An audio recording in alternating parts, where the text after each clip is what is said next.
के कौन से हैं भसीन जी के बेहतरीन शेयर्स। भसीन जी वेरी गुड मॉर्निंग। सबसे पहले तो आपसे अपडेट लेना चाहेंगे, कल की कॉल्स तक क्या कुछ एक्शन देखने को मिला और आज के लिए क्या रणनीति होनी चाहिए, आज का बाजार कैसा लग रहा है सर? हाँ, गुड मॉर्निंग सृष्टि, आपको, डिम्पी और अभिषेक को। हाँ, तो देखिए, मुझे लगता है आज एक पेनल्टीमेंट डे है, कल फेड की मीट है। एक्सपेक्टेशन जरूर ये है कि 2 या 3 रेट कट अब वहाँ अनिवार्य है, लेकिन डेटा थोड़ा सा उतार चढ़ाव देता है। तो हायर बॉन्ड यील्ड और डॉलर के वजह से थोड़ा सा वहां अटकली है। हाउएवर, जैसे आपने देखा, आई थिंक एप्पल ने बहुत स्ट्रॉन्ग सपोर्ट दिया है, अल्फाबेट के नंबर्स अच्छे एक्सपेक्टेड है, और हमें यहाँ भी लगता है कि क्वार्टरली नंबर्स अच्छे होंगे। तो मुझे लगता है मिड कैप पे अभी भी थोड़ा सा प्रेशर बने रह सकता है, क्योंकि ये सभी का दिखता है, थोड़ा म्यूचुअल फंड का स्ट्रेस। बट लार्ज कैप्स में मुझे बहुत पसंदीदा स्टॉक्स दिख रहे हैं। और आपको मैं कई दिन से कह रहा था मेटल्स लीड करेंगे, और मेटल्स बहुत आउट परफॉर्म किए कल भी। मैं मेटल्स पे बहुत बुलिश हूँ, और स्पेशलिटी केमिकल, और अभी भी मैं कहता हूँ कि ये दोनों सेक्टर्स जो हैं आउट परफॉर्म करेंगे। Jindal steel, JSW, Tata steel, SAIL, NALCO, Vedanta, ये सब आउट परफॉर्मर्स हैं, तो इनका बास्केट लेना चाहिए।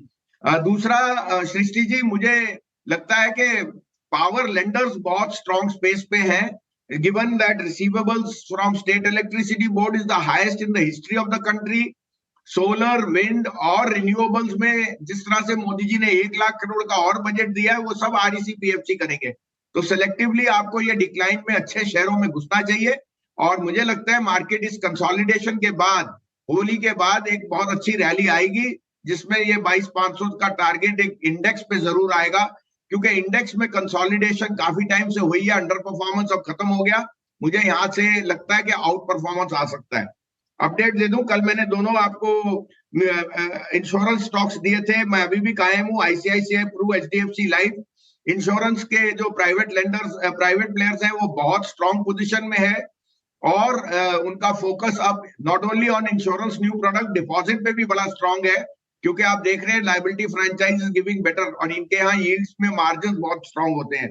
तीसरा मैंने बाटा कहा था, वो मैं अभी भी कंफर्म हूं कि consumption stocks are going to lead the वे।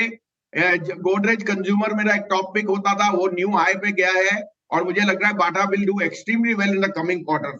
आज के लिए 3 पिक्स हैं, आप कहे तो मैं शुरू करूं। बिल्कुल बिल्कुल भसीन साहब, शुरू कीजिए, इंतजार ही कर रहे हैं हम लोग। हाँ, तो देखिए, मैं आरईसी पीएफसी दोनों पे बाय दे रहा हूँ आज। रिसेंट रैली के बाद इनमें करेक्शन आया है in line with the mid caps, लेकिन अंडरलाइन में जहां तक हमारी बातचीत हुई है मैनेजमेंट से, वो कह रहे हैं इस क्वार्टर में बेस्ट एवर रिजल्ट्स आएंगे। हाईएस्ट निम आएगी, highest net interest income, net interest margin, और जो स्टेट इलेक्ट्रिसिटी बोर्ड से उनकी प्रोसीड्स है, वो बेस्ट एवर है। तो आरईसी 435 में लीजिए, 425 का स्टॉप लॉस, 475 का टारगेट। और पीएफसी 373 में लीजिए, 365 का स्टॉप लॉस, 400 का टारगेट। थोड़ा सा एक आध रुपए आप और वॉलेटिलिटी के लिए दे सकते हैं, लेकिन ये लेने वाले लेवल्स हैं। यहाँ पे आपको थोड़ा सा बॉटमिंग आउट दिखेगी। मुझे लगता है इनमें वापस 5-7% आपको रैली जल्दी दिख सकती है। तीसरा मेरा फेवरेट है, जो मैं पहले भी कह चुका हूँ, India bull real estate.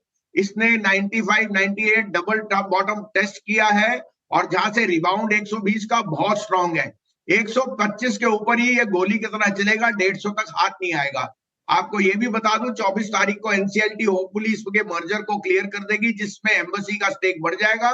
Embassy, Blackstone और जो 2-3 बड़े प्लेयर्स हैं। तो मुझे लगता है ये एक ऐसा under valued real estate stock है, जो यहाँ से अगले साल तक डबल भी हो सकता है। अभी हम 150 रुपए का टारगेट कह रहे हैं, and when we will review it. हाँ, इसमें 110 का आपके लिए स्टॉप लॉस है, क्योंकि मार्केट वॉलेटाइल है। ठीक है, ये 3 शेयर आरईसी पीएफसी जोड़े में, इसको भी आपको खरीदना है दोनों को। 475 आरईसी का टारगेट, 400 पीएफसी का टारगेट, और इंडिया बुल्स रियल एस्टेट इसके लिए टारगेट होगा 145 रुपए का। 3 ये दमदार शेयर भसीन साहब की तरफ से।